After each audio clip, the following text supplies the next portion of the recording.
Ende wae.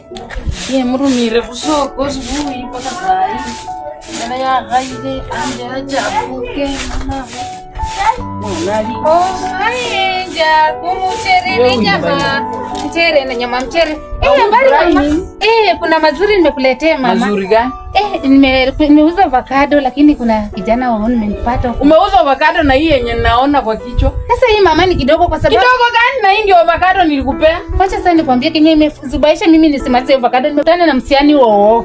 Hapo udiscount hapo anatembeza scones. Anatembeza scones.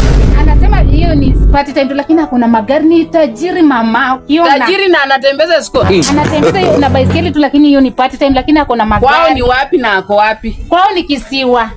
Hapo hapo discount hapo alikuwa na baiskeli hapo na hata kanilia soda mwala baridi kabisa nikakunywa na scones.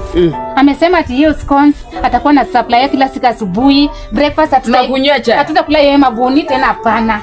Ni scones tu sasa na chai. Maisha inaenda kubadilika.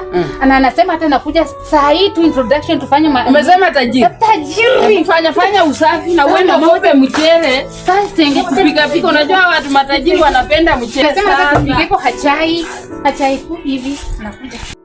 Sasa chai yenyewe atakunywa bure ama sinaenda kukopa. Juma atakupea huyu hawezi kataa. Chapati na mwana ndasi. Wenye nakuteka sasa. Hata ndio huyu. Huyu ndio kijana yangu. God have mercy upon us. Karibu kidogo tuketi kidogo. Karibu feel at home. I miss you. Huyu mtoto anaweza kwenda kumletea mwizi aje anasema.